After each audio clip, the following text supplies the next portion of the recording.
Yes. Okay. Record and show captions. Yes. Okay, great.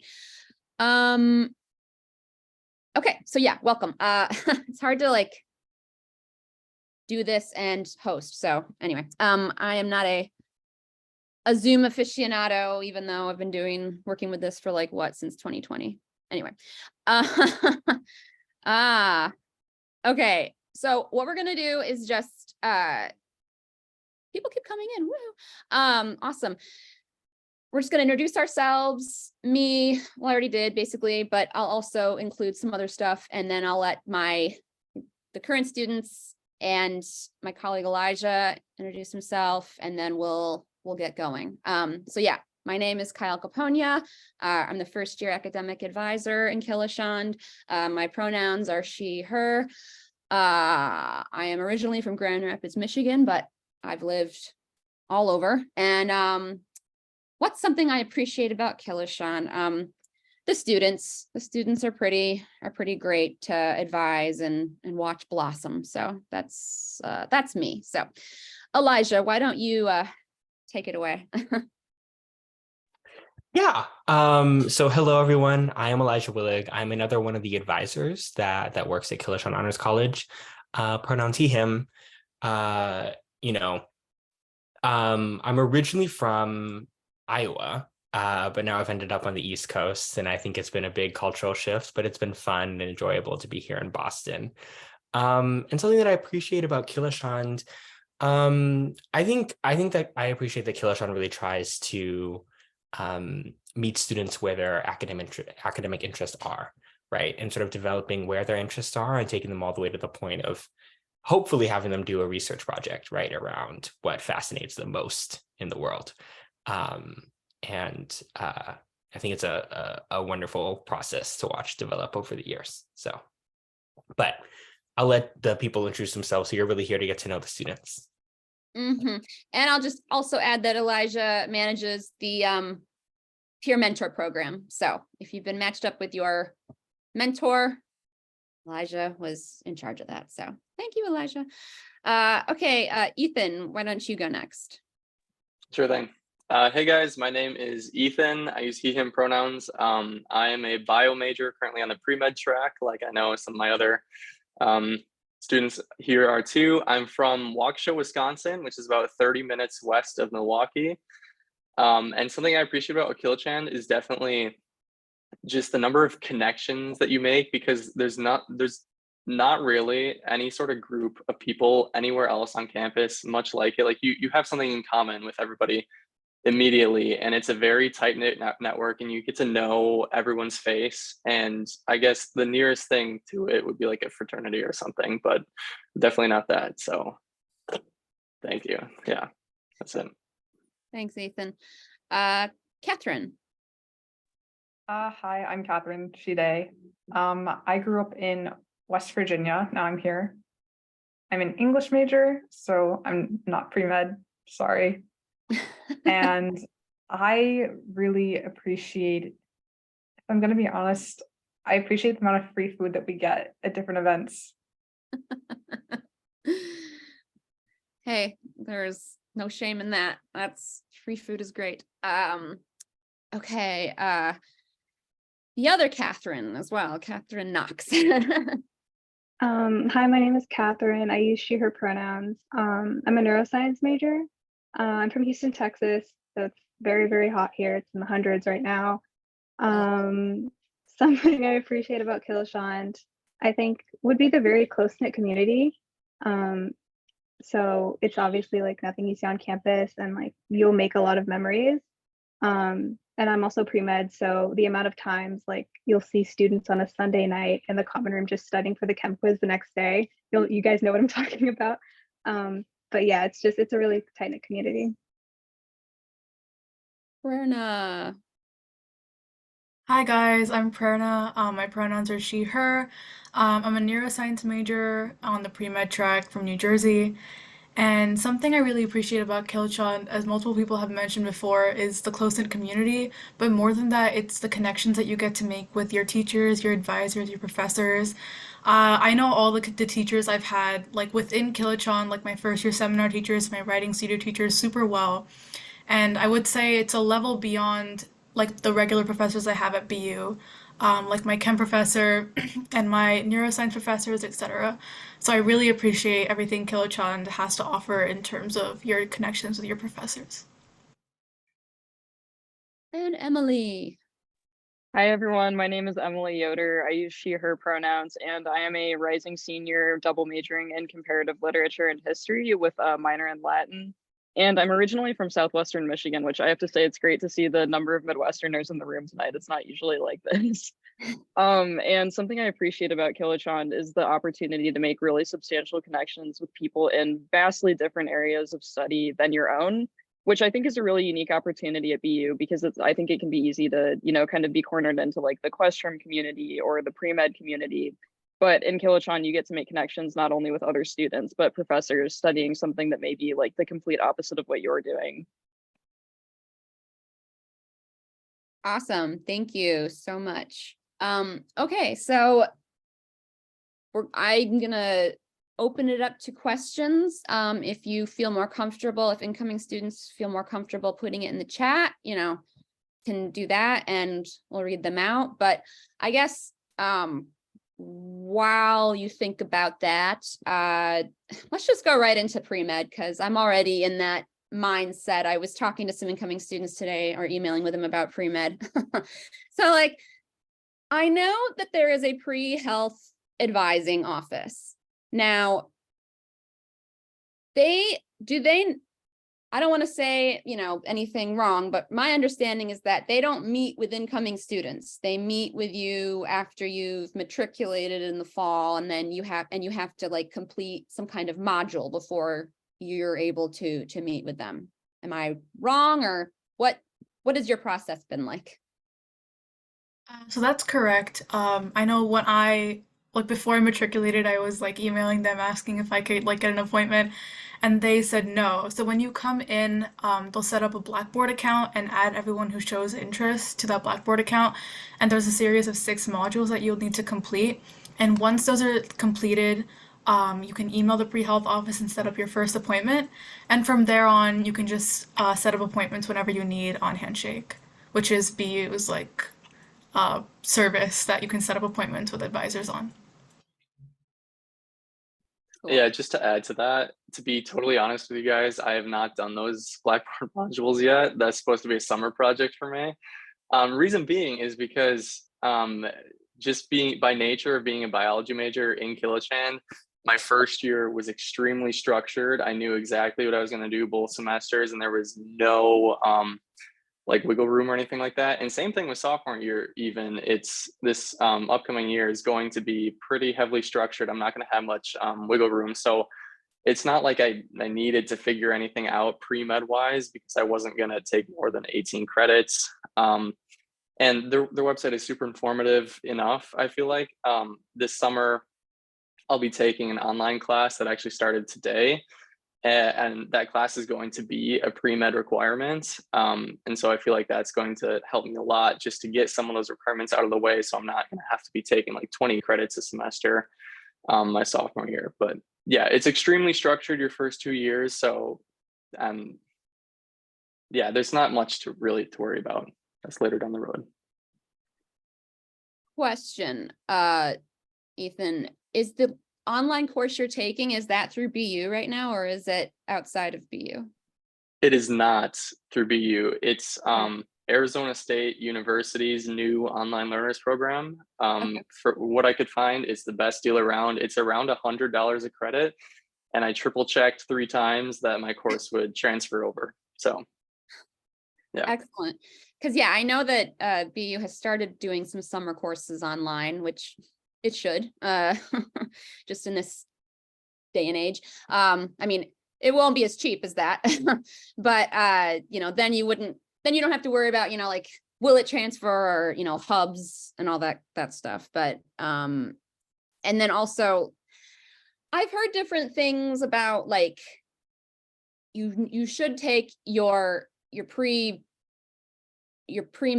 prerequisites or whatever at BU, but sometimes that's I'm sure like you do that if you can, but if it just works out better to not do that, then, that sounds fine too. Because I already know like plenty of students who were like, no, I'm not here in the summer. I have to do this. So I guess that they prefer it, but they understand that that's life and not everyone lives in Boston. I think as long as it's not,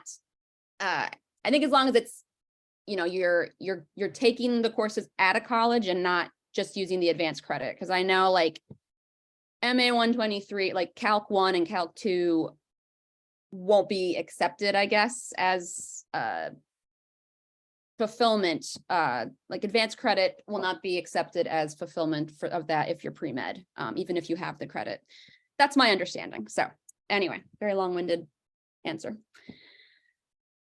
Does anybody else have anything they want to say about pre-med or ask? I would say in general for freshman year, most pre-meds come in taking Chem 101 and Chem 102. And then either like a bio class like neuroscience or like biology. I think Ethan can speak to that probably as a bio major. And one thing I would say for success in chemistry is definitely like go to office hours. The chemistry department has office hours basically 24/7. You can just sit in that room and do all your problems and like hound all the LAs and professors with questions and they'll answer them. And that's something that really helps me my first year, and I really recommend it to anyone who's doing chemistry this next semester.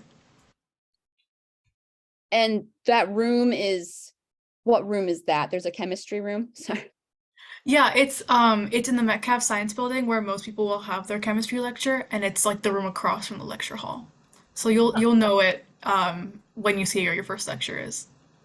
Oh, excellent. Wow, that's great. And I think that the Education Resource Center, I think they also have tutoring every Sunday, I want to say, in chemistry. So there is support. I think the most important thing is to get help if you need help. Like, don't just keep it to yourself and then study yourself and hope it gets better, because it most likely you will need to visit, your professor, your advisor. Don't be afraid to reach out for help, no matter what it is. And also, I just have to say, because I had so many students last year freaking out, but you might not get an A in chemistry, and it's okay.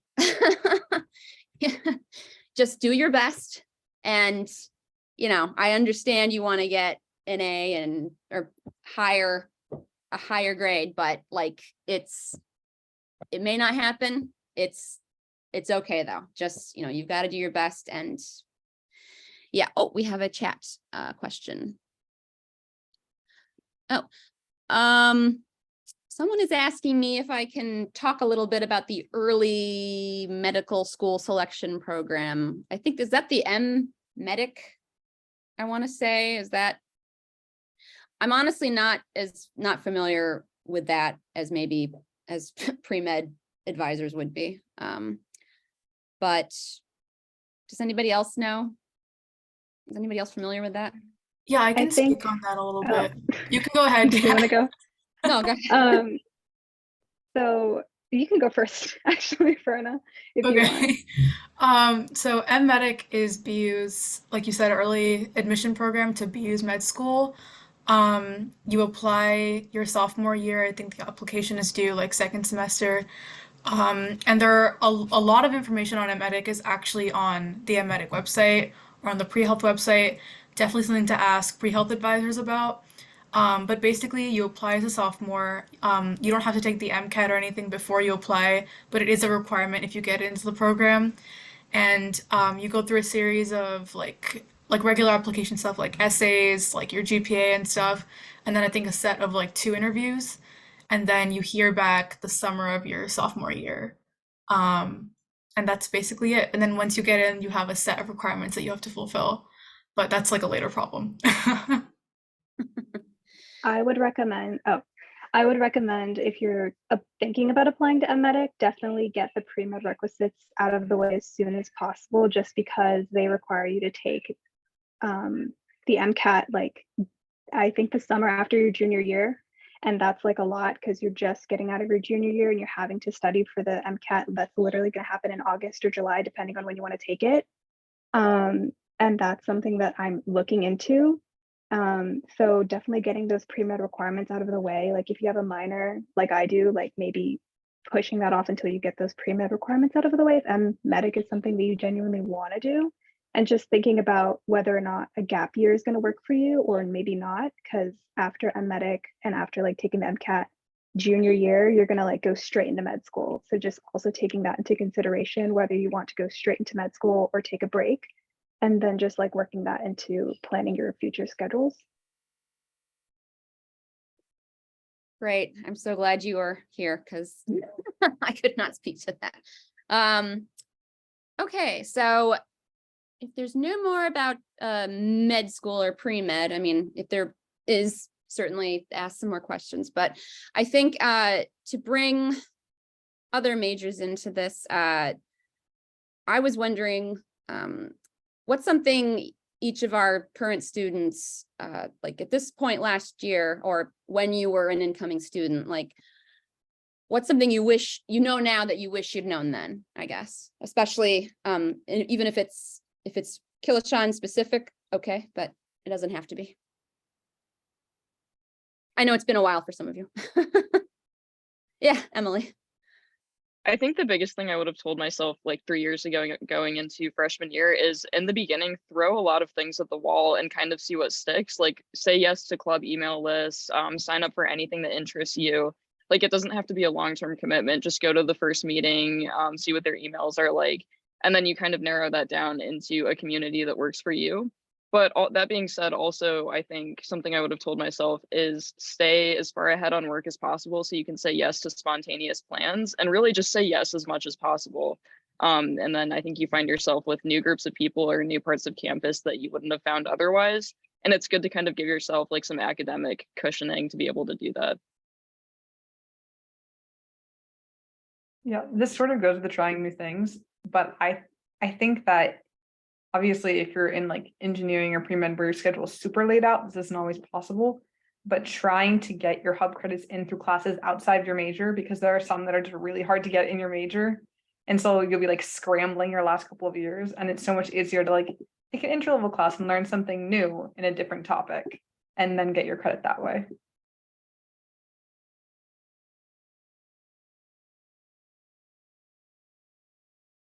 I would also just recommend like figuring out how best you stay organized. And I learned that very quickly through my Google Calendar.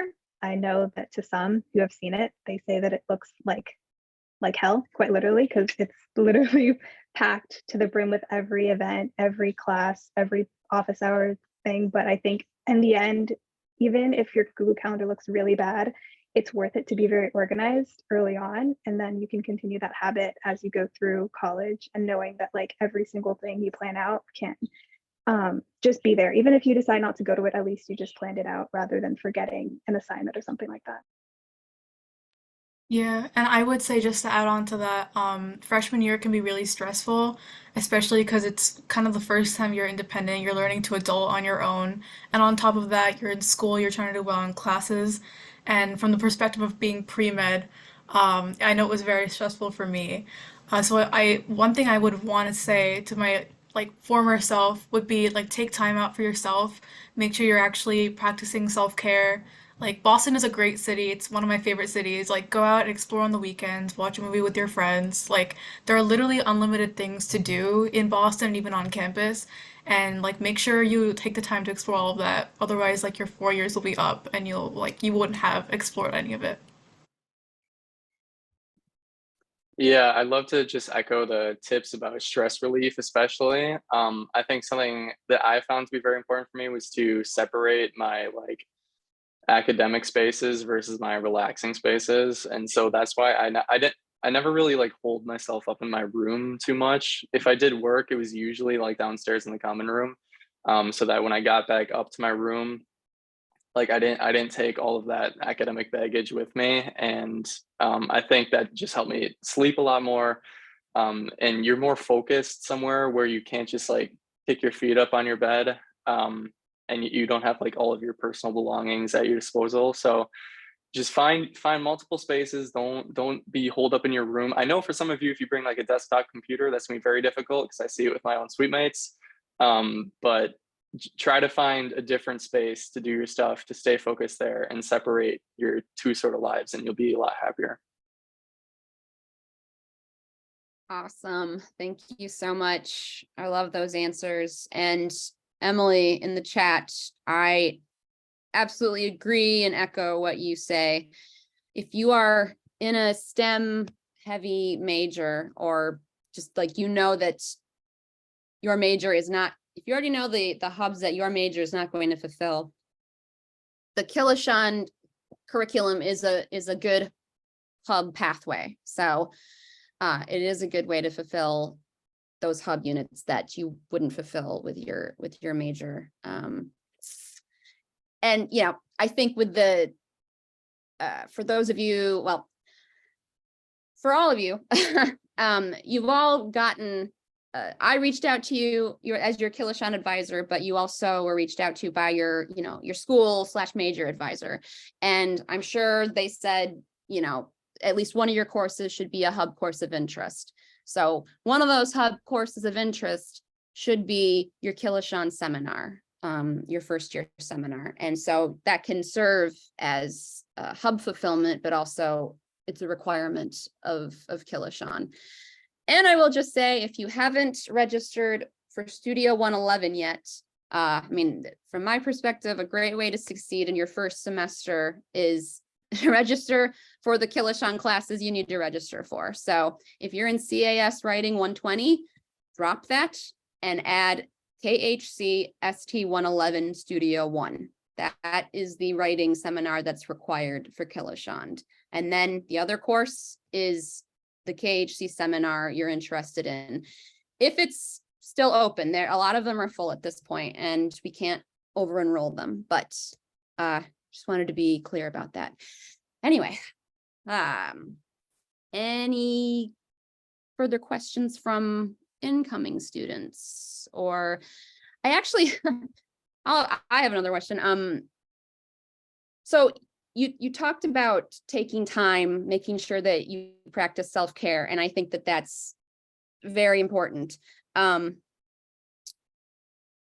you're welcome, Charlotte. I appreciate having you. I guess, how do you find time when to juggle all of this stuff, especially like, when you're looking at a schedule that's got chemistry, biology, sometimes calculus, and those are all pretty intensive courses. Not that, I was an English major, I found that intense too, but yes, I see you, Catherine. But I also know, like, it's hard for me to tell students exactly, like, yeah, like that's pretty hard trying to manage chemistry and math, and because like I never had to do that, nor would I didn't even make it to calculus. So I guess Catherine Knox, you said that, becoming organized early on and using your Google like that sounds like a good way that you did it. But are there other things that you all do to stay organized? Like, I don't know, some people have like an hourly chart for their weeks. I don't know if you do that, but I mean, that sounds like extra work to me, but sometimes it's, but I could see it working. So I don't know. Yeah, I mean, like for me, I know like Google Calendar is like a big thing, especially when I'm on campus. Like I have all of my classes, all of my like extracurriculars, and then things that I might want to do on the weekends, like explore Boston or go watch a movie, like those are on my calendar as well. And I think like a big part of like staying organized is like taking the time out to plan what you're gonna do after you have class. So if chemistry, if you have a problem set, instead of doing like all like 40 problems on that problem set like the day before the test, like do like 5 to 7 each day and kind of spread out the work for yourself so you make it easier and have a lighter workload each day rather than having like a super, super heavy weekend. That's how I do it, so. And sort of following that, something that's been majorly helpful for me, especially with more like test-based things or like memorization-based tasks, is work backwards from the deadline. And I even do this with like major essay deadlines. So let's say I have like I don't know, like 10-page final paper due 1 week. The day before I'll like add to my planner, make sure that this essay is ready to submit. 3 days before that, I'll say start drafting the essay. Like 2 days before that, I'll say start doing the reading. So yeah, basically breaking it down into manageable pieces, but working backwards so that you know how far out you need to begin a task, or like how far in advance you need to start studying for a test or something like that. Something for me, to stay on top of stuff, I found that you need to figure out what time of day works best for you to get stuff done. And for me, like that was late at night. And so that means you got to plan your schedule like during the day accordingly so that you can sleep in if you're going to stay up longer to work on your stuff. And the reason I did that was because my suite mates, like you kind of get to know their schedules, and you have to know when they're not going to be like bothering you, or when there's going to be a big commotion in your suite and stuff. And so just kind of planning around other people to make your schedule work for you, and finding the times of days that will be the most relaxing and will allow you to focus the best, I think is super important. I think also just like saying during Mondays through Fridays, if you can, knocking out like daily tasks every day to like get something closer, so that way your weekends can be somewhat free, so you can have that time for self-care as well. Yeah, I try to do my laundry like during the week. So, I mean, I'm not a student, but I'm still, you know, an adult taking care of herself, and I don't want to spend my weekend doing laundry. So I do it at night, or like not middle of the night, but I do it in the evening on the weekdays. So, Ethan, you mentioned roommates and suite mates. And you know, this tends to be the question that students come to me the most with, even though like I have no control over, you know, who you room with, and if there are disputes, like I'm not the person who manages that. I mean, there are people who manage it, and we can talk about that. But I guess I wanted to ask how each of you have, you know, if you've had success with roommates, you know, what do you think are some best practices? And, you know, if there have been issues, you know, how did you try to solve them, I guess? My roommate just like slid into my DMs on Instagram, and we're both Filipino. So the Filipino traditions that like Filipino people go through, it's like, oh, you're Filipino, I'm Filipino too, let's be friends. That's basically how the conversation went. And I think advice as far as like roommates would be to like definitely get to know your roommate as soon as possible. Write down like a list of things like, are you a morning person? Are you a night person? Like, do you stay up and party? Do you stay up and study until 2 a.m.? Like, talk about those things as much. And I didn't know what to talk about with my roommate initially, but I think as we worked on it, like through the semester, it got so much easier. And I've never lived with anyone before because I'm an only child, so I just didn't know what to talk about. But I think that just doing your best to have that communication there is really, really important. I think also with that, this is going to sound kind of harsh, and I don't mean it harshly, but your roommate does not need to be your best friend. Like you haven't failed in step one of college if you and your roommate don't immediately click and just get along excellently. You just need to be able to live together in peace. It's fine if they're not your best friend in the world. And with that, like, I don't know, as someone who's had honestly some difficult roommate scenarios that did end well, but they were difficult in the beginning, I think my biggest piece of advice would be if something happens that you aren't okay with, you need to say something about it the first time it happens. Or else it kind of turns into a pattern, and then you feel guilty for bringing it up, you know, on the 5th time they've gotten back at 4 a.m. and woken you up when you could have said something the first time. And now I think, I don't know like what the timeline is like for room selection processes, but you all are probably in the early stages of it. So when people put out like those roommate posts on Facebook, I don't know if people still do that, where they say like, oh, I am like, I don't know, I like going out with friends, but I also enjoy a good night, and ask for more specifics than that, because that could mean anything from like, I'm out until 4 a.m. 4 nights a week, to like, I occasionally have a friend over, you know, for a couple of hours, like on a Friday night. So just be more specific than that. I'm very lucky. I think my roommates turned out amazing. I'm in a suite with 5 guys. One is a transfer sophomore who's not in Kilachand, obviously. One is another freshman who's not in Kilachand, and that's only 2 other Kilachand guys. And it is the most random mix of people, but I found that it worked really, really well. And I'm just so thankful that it did. And you know, the 5 of us, we go out to like dinner as often as we can at the dining hall, and we go with our neighbors and stuff. And it's been a really great community that I've found. But I've also found that if it doesn't seem to work for you, you can very easily find like a home away from home, somebody else's room that isn't your room but still feels like your room.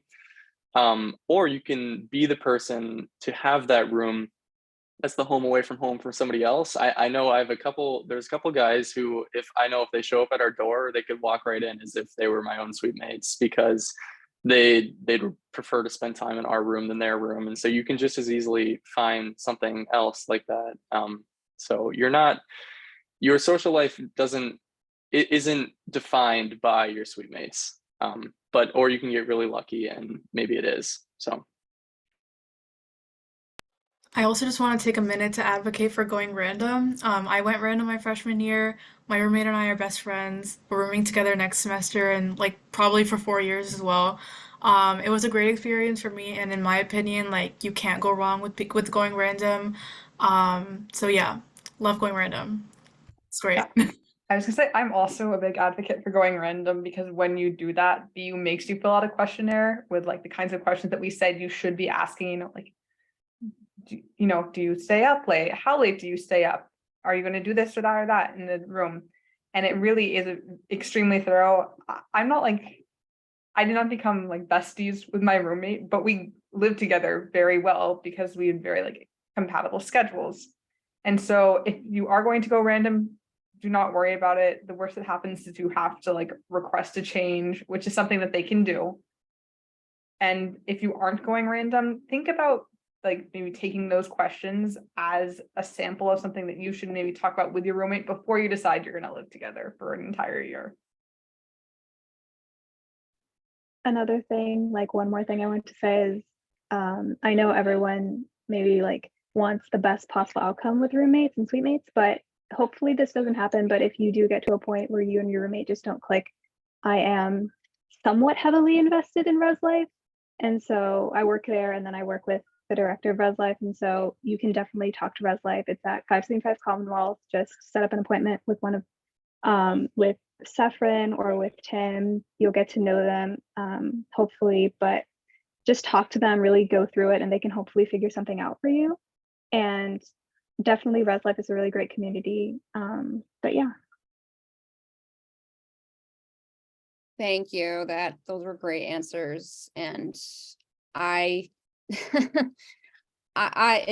had some real roommate doozies, and I should have done what Emily said and brought things up earlier when a roommate did things that I wasn't okay with or that annoyed me. But I also really don't like confrontation. So even when like I know I'm in the right, but I just cannot handle the awkwardness of it. But I don't know. I think after having lived with enough people where I let that slide, it's like, okay, I'd rather have some awkwardness and like stand up for myself than have to, nothing is worse, I think, than just walking around like on your toes around and not feeling comfortable where you are. I'd say the best possible outcome is like you and your roommate share space and coexist civilly. And if you become friends and hang out outside of it,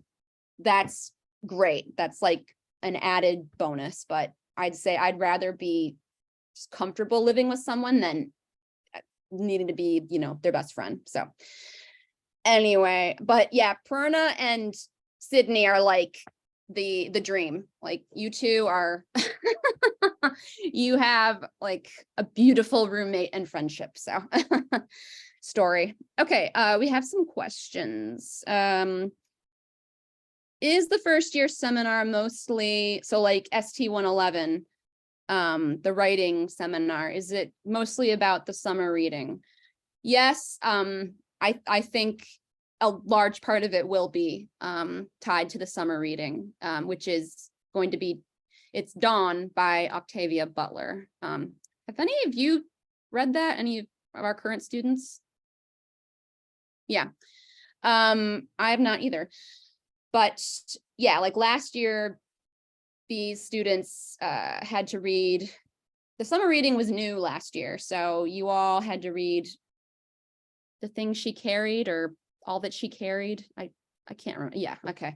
And it wasn't a novel, it was more like a nonfiction slash memoir, I kind of want to say, but honestly I don't know. Last year was a long time ago, so but yeah, this year they chose a novel. It's sci-fi. It sounds pretty interesting. So, but yeah, I can't tell you exactly what you'll be doing in the class, but definitely reading and writing will be done in regard to that book. So, okay. Can you request suite mates or just roommates? I think you can only request roommates. I don't know if anybody else here has any information on that, but You honestly, should. yeah. I think you should be able to request suite mates, right? Great. Guys. Yes. Yeah. I think you so. should. Like for me though, over the summer, I found somebody that I wanted to room with that I met at orientation, but we talked for a little while and then we realized that the deadline had passed. So I don't have much experience with that. But I think you should be able to in the future. Yeah, especially if you find some roommates that you definitely really want to room with, make sure to like so what me and my roommate did was we wanted to room with each other. So I requested her, she requested me, and I think how it worked was I got obviously I knew her name and then her BUID number. I think that's probably the same on the housing portal. And then you put in their BUID number. It has to be mutual. Make sure it's mutual so you have more of a chance. And then when she told me, she called to let them, she called with questions and they were like, yeah, you guys requested each other. So I was like, okay, we're definitely gonna be roommates if you called them and they know. But yeah, you should be able to make sure that it's a mutual connection. Great. Yeah, again, I'm glad students are here that are current students, because I cannot speak to that. But then again, I think I have had students reach out to me talking about how they requested suite mates. So I don't know where I was going with that. Again, it's been a long year. Oh, good question. Okay. Catherine Lakin. You may not anymore, but you did live on the writer's floor. I did. Okay. I went to writer's corridor all throughout my freshman year. One time I moved out of the dorm, I didn't do it anymore because I didn't feel good. But it was a different professor than the one who does it now, but it was really great.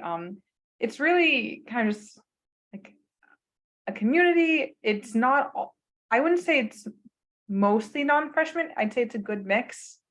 When I was there, some people just get put there because they requested it. Some people just get put there because that's where they end up. So it's a really great opportunity to get to know the faculty and residents also, because they're constantly hosting these little events, dinners and these writing sessions. There's another faculty and residence who also lives in the building. I don't know if he's still there. He was there when I was there, who would do nacho nights and would just. Which one? Woodward, is he still there? Yeah, I don't think he's there anymore. Okay, I don't know which ones are there anymore, but no, I know. Faculty and residents are great. You should get to know them. Yeah, he was great from what I heard. He was very active with students and building community and stuff. So yeah, I didn't realize that he was on the writers corridor, but he was on a different. We had okay. We had Dr. Vu on writers corridor at that point, and he was on another floor. I think it's new faculty and residents now. It is. They're there because they want to be there. Yes. So they are eager to they do actually want to interact with students. Yeah. Don't be afraid to. And also, did you ever see any freaky things on that floor, Catherine? I won't say I saw anything freaky, but I did know the two guys at that point who lived in the haunted room, who did say they were thinking about charging admission on the anniversary of like the death date. I don't know if they ended up doing it, but that was the idea that was floated around. For those of you who don't know what we're talking about, playwright Eugene O'Neill died. This Kilachand Hall used to be a hotel, and when it was, playwright Eugene O'Neill was staying on the 4th floor, I think in like room 401 or whatever room it was, and he died there. So there are just lore that it's haunted, and I have heard that like lights flicker on and off, and the elevator kind of gets wonky on that floor. So I don't know. I know that one first year that was in there this year, he he said that, yeah, like his lights would kind of act weird, and then he went and bought a bunch of Eugene O'Neill plays and he put them on a shelf, and then it stopped. So I don't know what to say about that, but it's pretty interesting. What size is the bed in the rooms? Single, right? The beds, Yeah. like just Get the twin XL sheets, because if you get the regular twin sheets, they're going to be too short. twin XL. Excellent. What are some good places to eat both on campus and not? Take it away. So on campus, if you're talking about dining halls, I think Marciano, which is right across from Kilachand Hall, is like widely considered to be the best one on campus. If you're talking about like places where you pay like your own money to eat, Nud Pub is a really popular place on campus. It's like kind of across from Marsh Plaza, like near Central. It's like a Thai place. A lot of students go there and eat like throughout the week and like order. I know I've ordered from there multiple times. Um, if you go into like regular like the Boston city area, there's like Tate, the cafe, along with like a lot of other restaurants. I'm sure you can find a lot. There are also a lot of like Boston food Instagram accounts that I follow, like all of them, and they have like really good cafes they feature with like croissants and like all of like the fancy coffee and everything. So it's really nice. I spend like all my money on food off campus. So I have like an entire list, but I would definitely say when you get accustomed to the tea, you'll definitely like be able to go wherever. Barcino is like a really good place to eat. So you get off on St. Mary's Street if you're trying to go like to Cleveland Circle, and it's like one stop from Kenmore, and they have really great mushroom pizza, really really good. I think they have vegan options as well. Definitely going to like Government Center and just like trying out Union Oyster House, really really good. Newbury Street is also really close to Kilachand, so there's so many restaurants you can try out. Yeah, Brenna knows. Brenna knows. But yeah, there's just like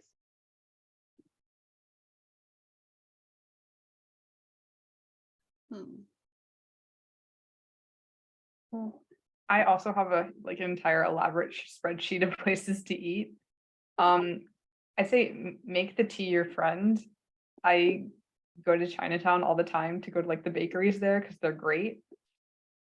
But Yes. once you're comfortable with the city, really explore. You don't have to stay in like the BU bubble. Going to other neighborhoods of Boston, like having other people with you or like knowing where you're going is important. But getting outside of just call it, because a lot of BU is colleges, so getting outside of like the college campus and really seeing the rest of Boston, I think is something that's really important. And you'll have time in 4 years. Have any Yeah, of you I think. Oh, sorry. Go ahead, Ethan. Sorry. No, you go ahead.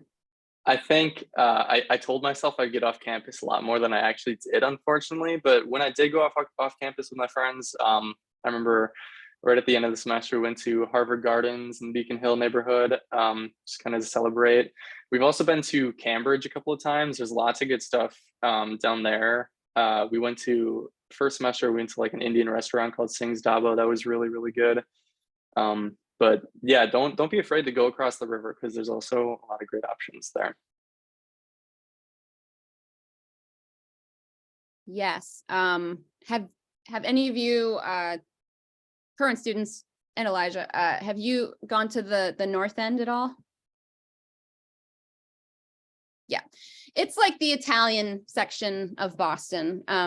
It's it's pretty crowded a lot of the time, I find, so I don't go there too much, but sometimes I will say the Florentine Cafe is my like favorite thing there. There's also Giacomo's, which they give you really nice big portions of spaghetti, so definitely try that out.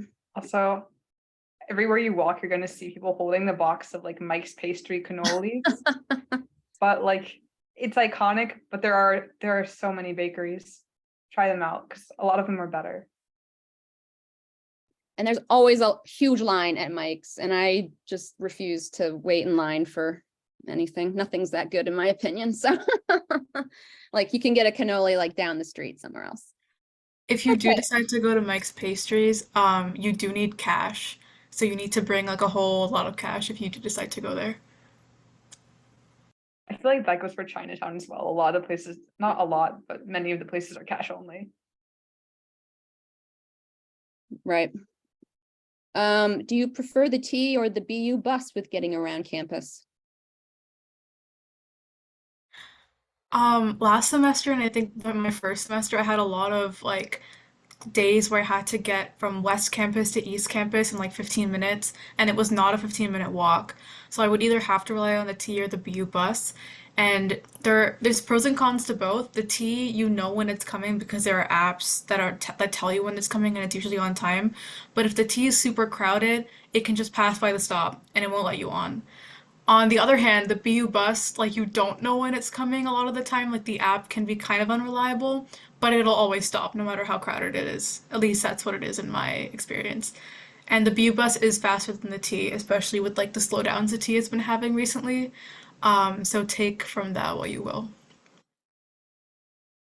I just walk to the BU bus stop and pray that it's there when I get there. I don't I just pray that Brenna is like so much more organized, but I just walk there and I'm like praying that it's there so I don't have to like wait 20 minutes.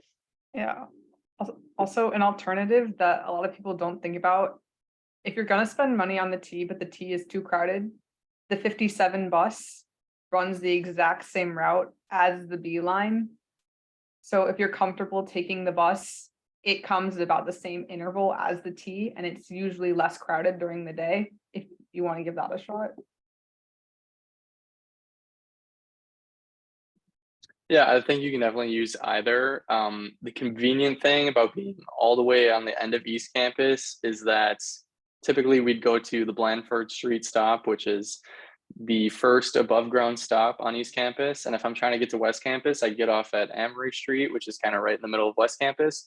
And there are bus stops right next to those T stops, or at least they're pretty close. And so lots of the time I will just stand right in the middle, and whichever one comes first, I will either go across the street to the T or go across the street to the bus. Because the apps are pretty reliable for the T. Sometimes for the bus, they are a bit misleading. But generally it hasn't been an issue. And of course, the good thing is, the BU bus will be running during the weekdays and you don't have to pay to get on it. And the T does go later in the night and it's on weekends. But I have never paid for the T on campus. So don't worry about that if you don't want to pay. Oh, you've just been able to get on because it is outside. Right. And if it's not crowded and they won't open the doors for everyone, and I will just suck it up and walk. So Understood. Yeah, I just walk everywhere because I don't know. I'm really skeptical about things coming on time and having to learn the routes. So, but I don't have to try to get to class in 15 minutes from one end of campus to another. So that's certainly a valid concern. Sorry, I'm getting a lot of questions. How does the work study program work? I don't know if any of you have done work study, but Yeah, I could speak on that. So I work at Res Life, as I said before, and I work at Hojo, and best place to work by far. You literally just sit at a desk for how many hours you work, and you can do your work. But if your work study award is, for instance, like 2,000, like mine was, usually what they'll do is they'll split that into 2 semesters. So like 1,000 for the fall, 1,000 for the spring. If you decide to defer your work study award, they will cut it. So I highly recommend you don't do that, just so you can like rake in as much money as you can. But with that, definitely get like a low, like very chill, low work, low effort kind of job, like Hojo. Apply. But get a job that you can like study and get paid while you're like sitting there and doing nothing. I mean, I feel like I kind of feel bad sometimes for the Question Starbucks work study students who have like full on head rush in the mornings, especially when I'm trying to get a coffee and just go. But definitely get like a cool chill job that you're going to be kind of relaxed in doing, but also that you're going to kind of like.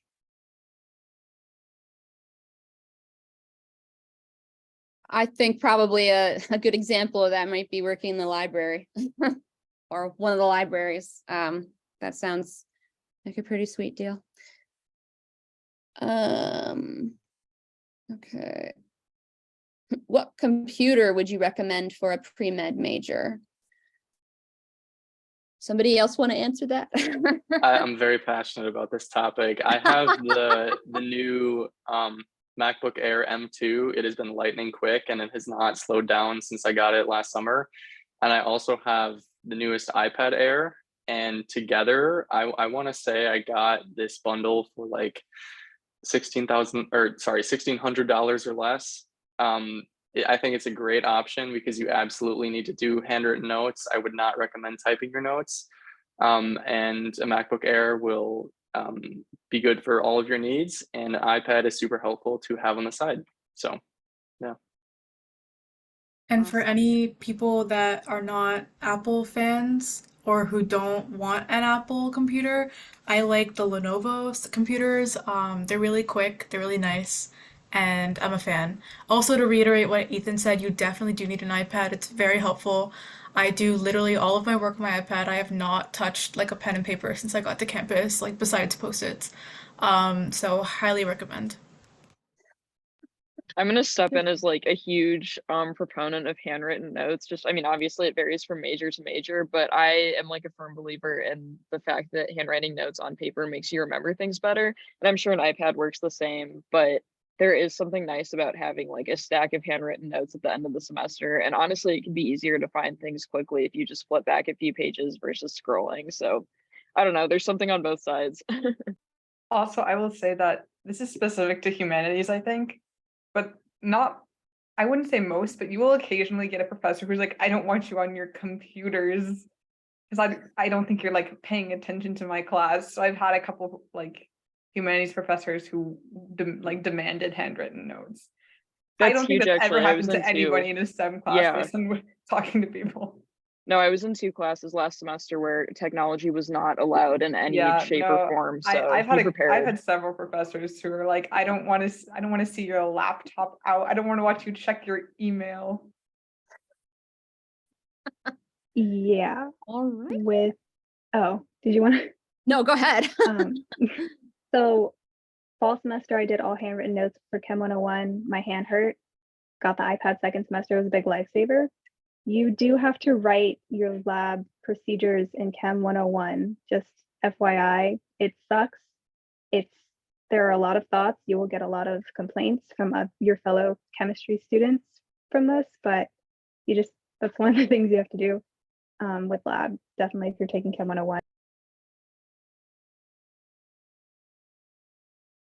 Awesome.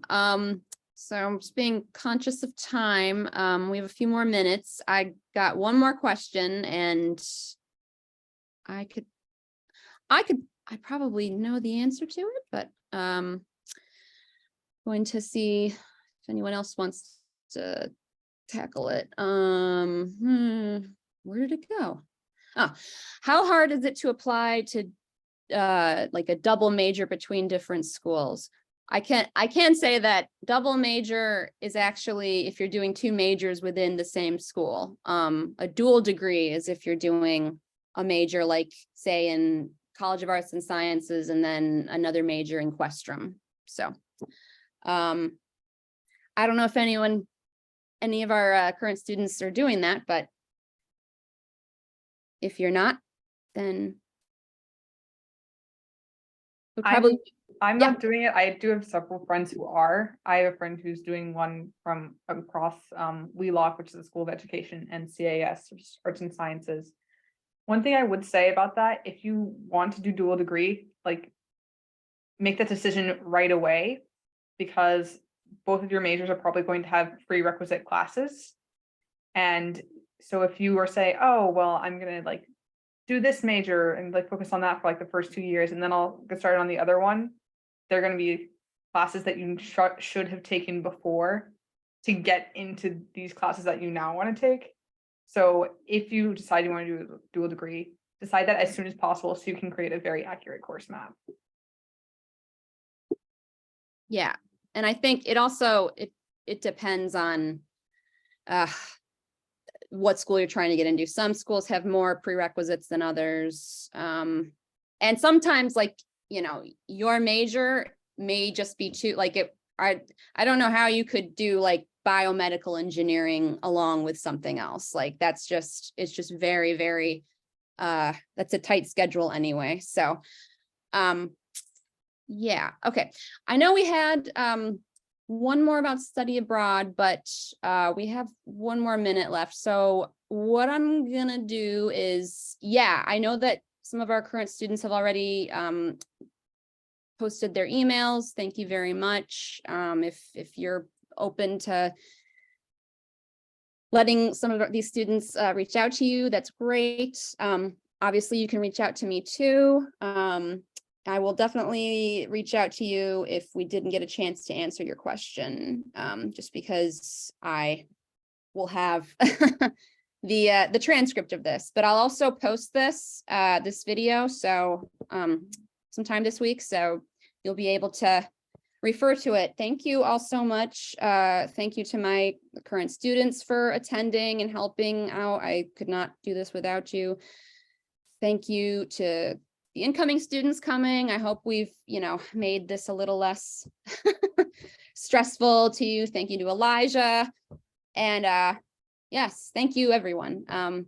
It's always a pleasure talking to Kilachand students. So we'll be in touch about possible further Kilachand community events online this summer. So have a good night or good morning, wherever you are. Bye-bye.